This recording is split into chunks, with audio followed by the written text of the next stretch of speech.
अंकित mute हो गए हैं।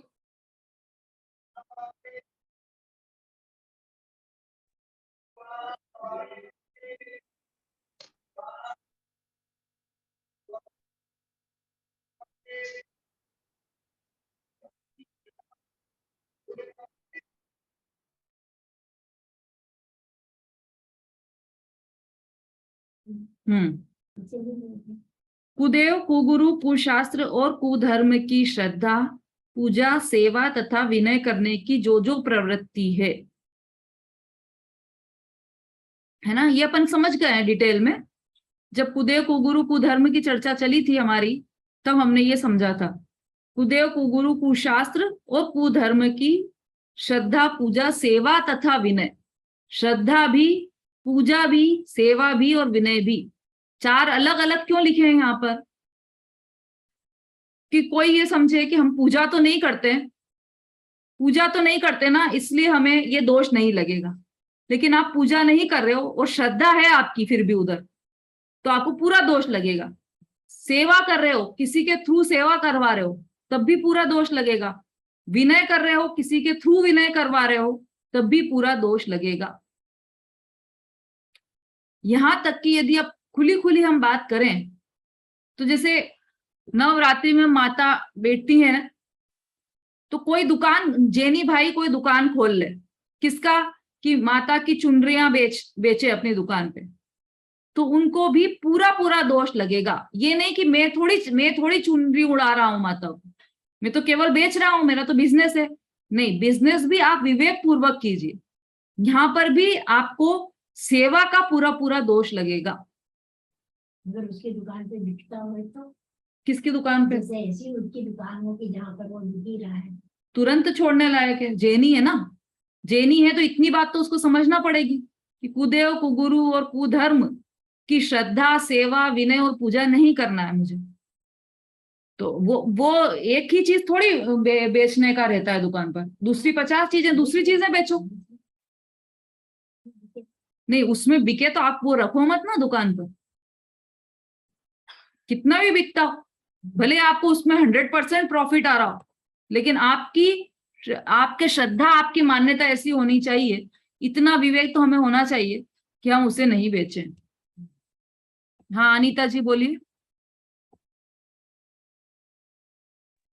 मेरा एक क्वेश्चन है जयजनन दीदी, कि जैन व्यक्ति तम्बाकू और सिगरेट, बीड़ी बेचता है, उससे उसका व्यापार बहुत अच्छा चलता है, तो ये पाप के भागी या पुण्य के भागी? उससे आदमी मरते हैं 100%, तो पाप के भागी या पुण्य के भागी?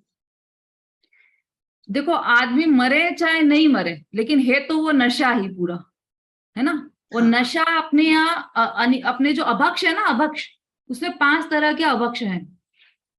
कौन कौन से याद है किसी को? अभक्ष कौन कौन से होते हैं?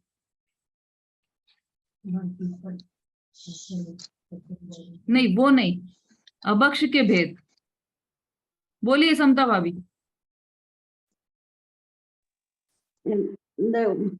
अनिष्टकारक और अनुपचय भक्ष और नशाकारक, अरे अनिष्ट और नशाकारक, अनुपचेप, याद नहीं आ रहे, याद आ कोई बात नहीं। जो मुख्य थे स्टार्टिंग में वो आपको ध्यान नहीं आ रहे हैं। त्रसघात अभक्ष और बहुघात अभक्ष। उसके साथ ही त्रसघात और बहुघात, त्रस मतलब समझ गए? त्रस किसको कहते हैं ये पता है क्या किसी को? त्रस मतलब क्या होता है? त्रसघात मतलब क्या होता है? निशा जी।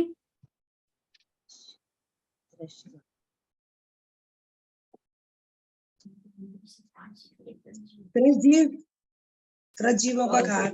कौन से कहलाते हैं? एक इंद्रिय, एक इंद्रिय से 5 इंद्रिय तक है ना, एक इंद्रिय से 5 इंद्रिय तक। नहीं, अरे क्या बात है, पूरी ढाल चल गई अपनी पहली। नंदिता जी।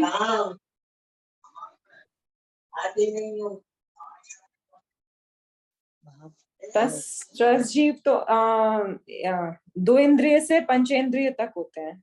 हाँ बिल्कुल सही, 2 इंद्रिय से लेकर पंचेंद्रिय तक के जीव त्रस्त होते हैं, और एकेंद्रीय जीव स्थावर भी कहलाते हैं। हाँ, एक इंद्रिय स्थावर। त्रस और स्थावर का 2 भेद किया ना, तो स्थावर में एकेंद्रीय आ गए और त्रस में 2 इंद्रिय से लेकर पंचेंद्रिय तक के जीव आ गए।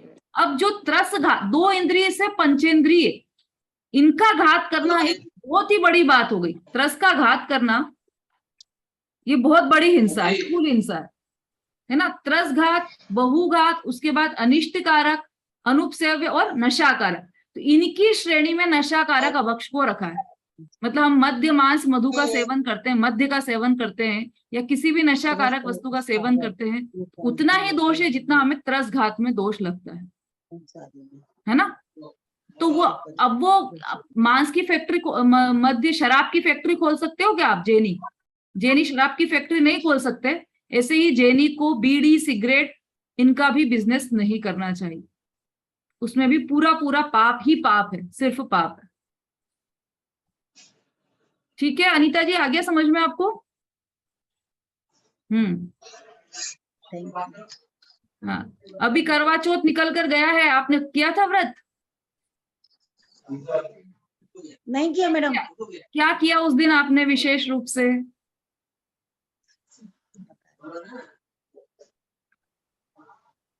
बस मैंने बस उनके पैर छुए थे, बस कुछ नहीं। किनके? वो बड़ी आयु थे, बस अपने अच्छा। पति के, बस और कुछ नहीं।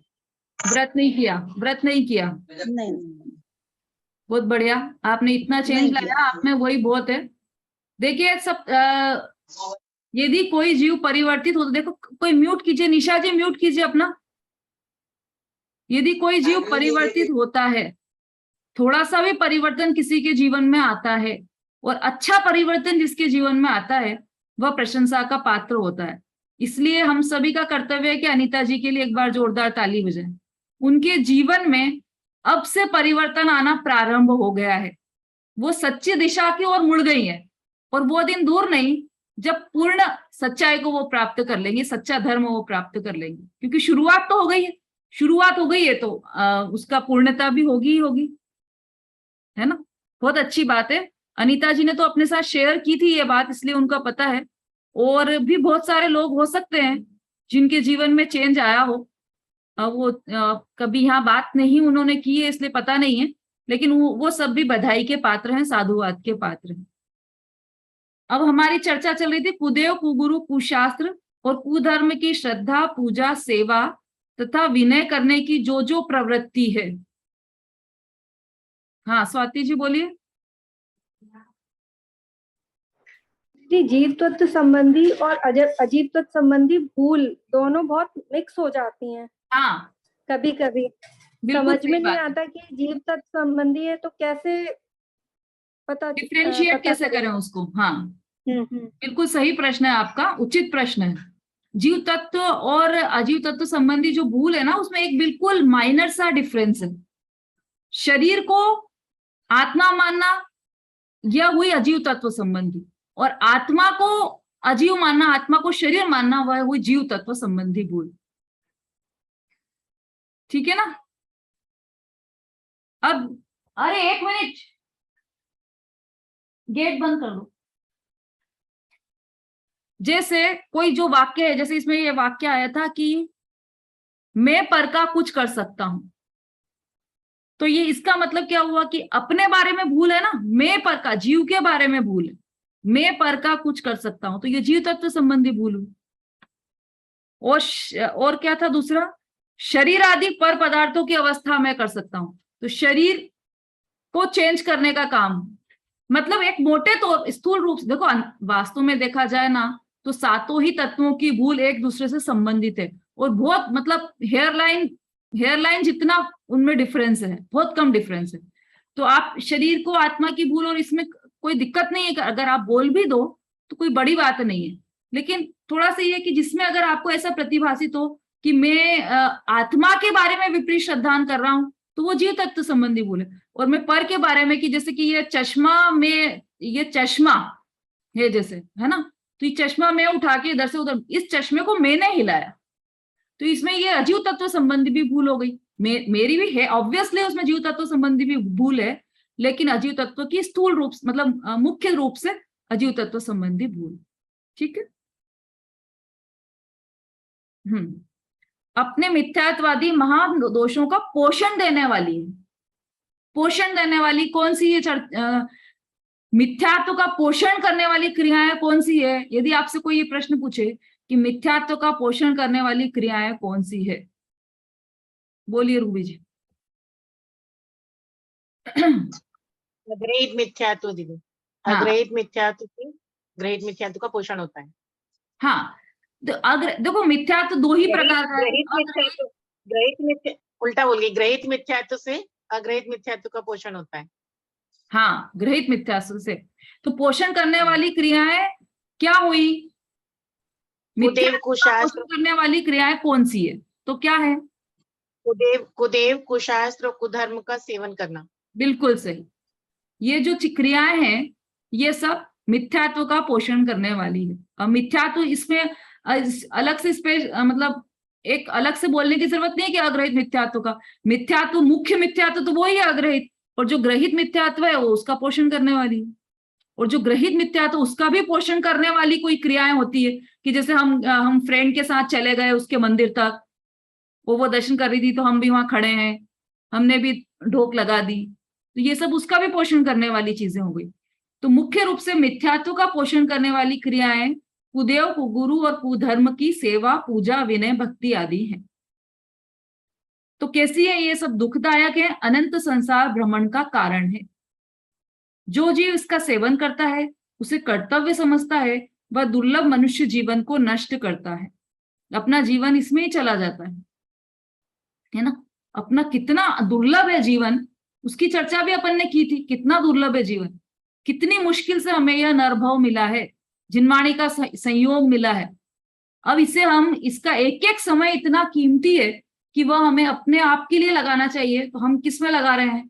कुदेव, कुगुरु, कुशास्त्र की सेवा में। और उल्टा कर रहे हैं हम, बिल्कुल उल्टा दिमाग हमारा फिर रहा है, जिससे और हम अपने आप से दूर होते जा रहे हैं। ऐसी क्रियाएं हम कर रहे हैं, तो वह दुर्लभ मनुष्य जीवन को नष्ट करता है। अंतिम 5वां पॉइंट है, वहां से पढ़िए जल्दी से।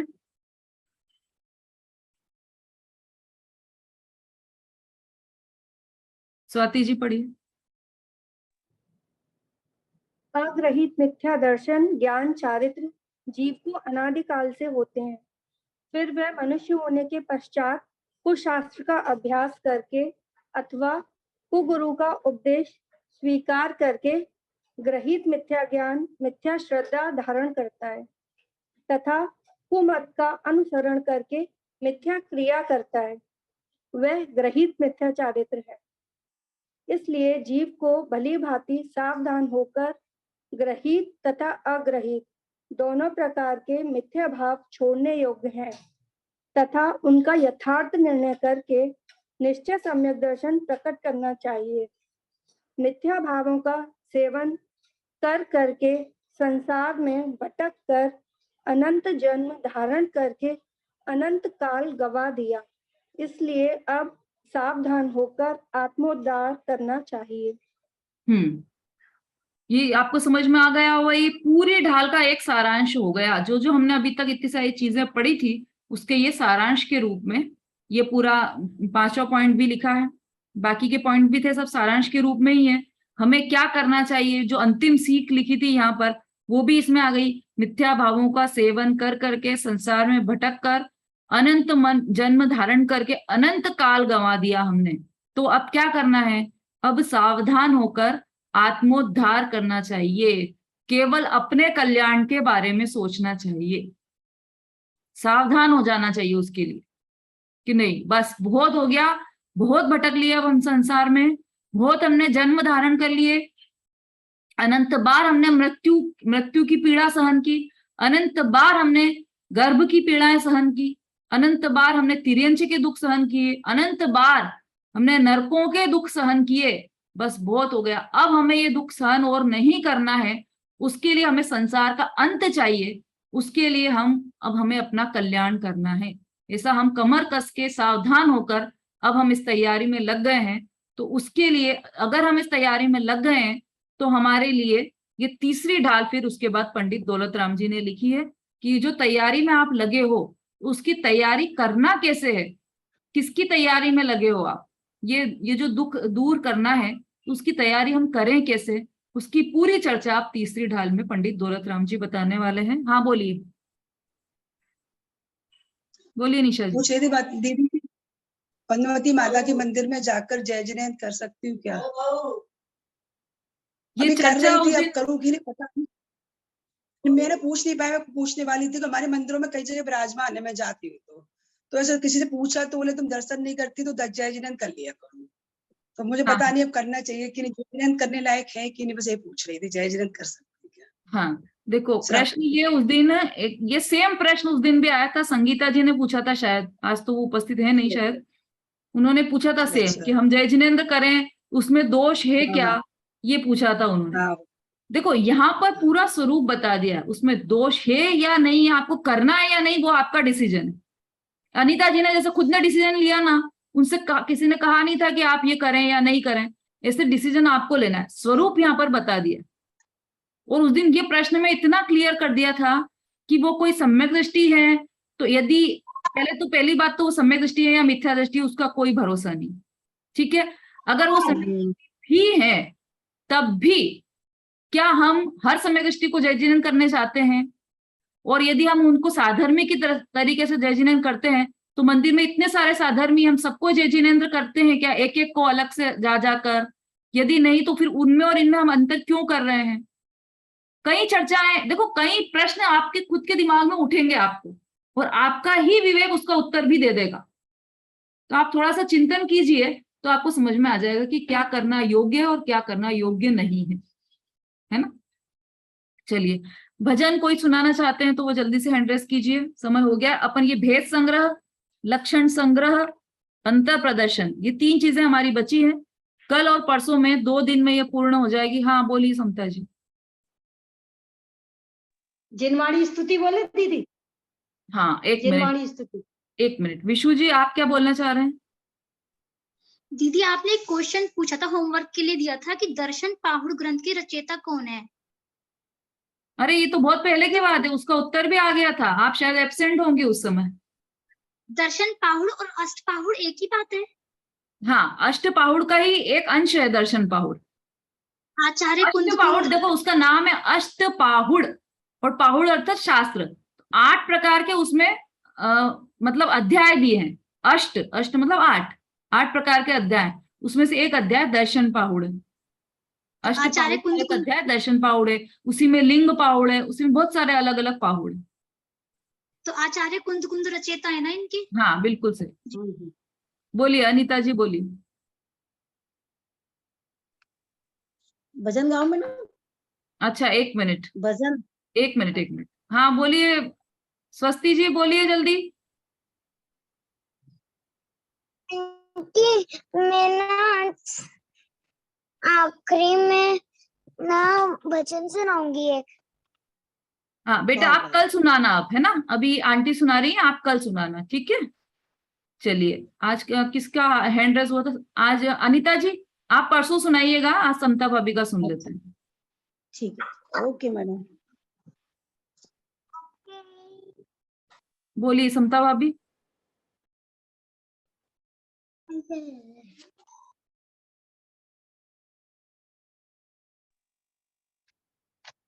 चरणों में आ पड़ा हूँ, ये द्वादश अंग वाणी, मस्तक झुका रहा हूँ, ये द्वादश अंग वाणी।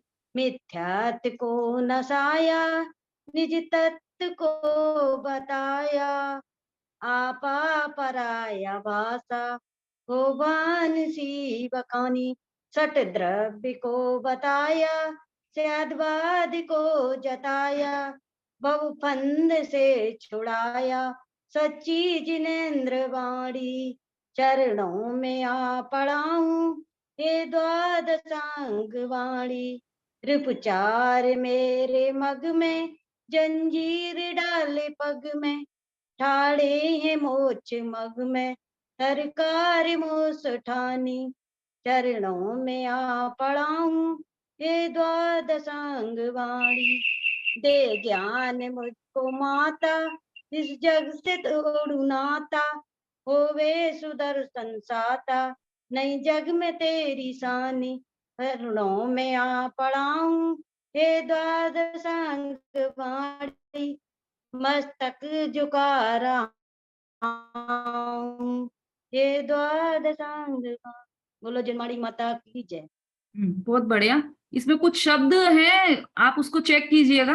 तकरार है वो, तकरार मोसोठानी, और भानु के समानी, भानु सी बखानी नहीं, भानु के समानी है वो, उसको आप चेक कर लीजिएगा।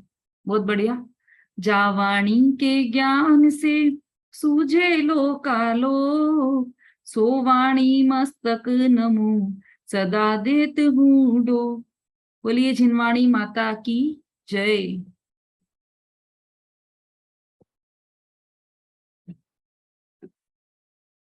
जी मेरा देखो। दीदी मैं ये पूछ रही थी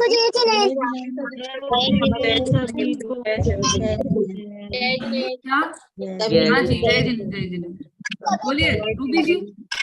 दीदी मैं ये पूछ रही थी, आपने 5 प्रकार के अवक्ष बताए हैं, इसमें अगर एक व्यक्ति सेवन करते हैं तो उसमें बराबर ही दोष लगता है? मतलब जैसे हानिकारक है, डायबिटीज वाले को मीठा नहीं खाना चाहिए, और अगर खा लेता है तो फिर उसको त्रसघात के बराबर दोष लगेगा? हाँ हाँ, पूरा दोष है उसमें, बहुत दोष है।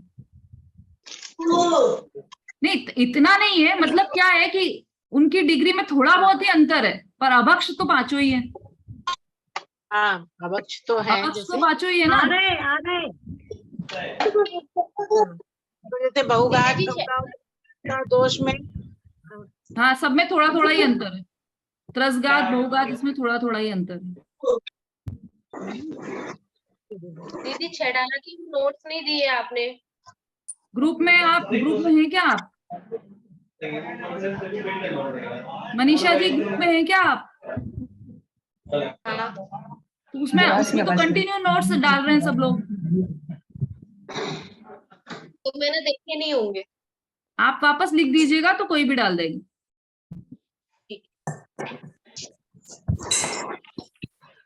हाँ अंजलि जी बोलिए। दीदी मैं बाल बोध का स्वाध्याय कर रही थी, तो उसमें एक क्वेश्चन था कि 4 परमेश की विहार करते हैं तो अरियन परमेश के भी विहार करते हैं क्या? मुझे थोड़ा सा संचय लगा था। समोशरण विहार करता है ना उनका, समोशरण में जाते हैं ना। एक जगह कहाँ होता है? अपने सोनागिर में कितनी बार आया चंद्र प्रभु भगवान का समोशरण? मन सहित होते हैं अरियन परमेश की। क्या मन सहित होते हैं?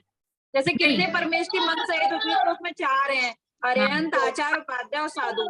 हाँ, मन उनका ऐसा है, भाव मन नहीं है, द्रव्य मन है उनका, अनंत भगवान का। अच्छा, तो ये सही है मतलब। हाँ, विहार तो करते हैं वो अनंत भगवान। और संसारी है अरिहंत संसारी, परमेश की, संसार में ही रह आचार्य रहे परमेश की, उपाध्याय और साधु। चलिए, जय जिनेंद्र सभी से।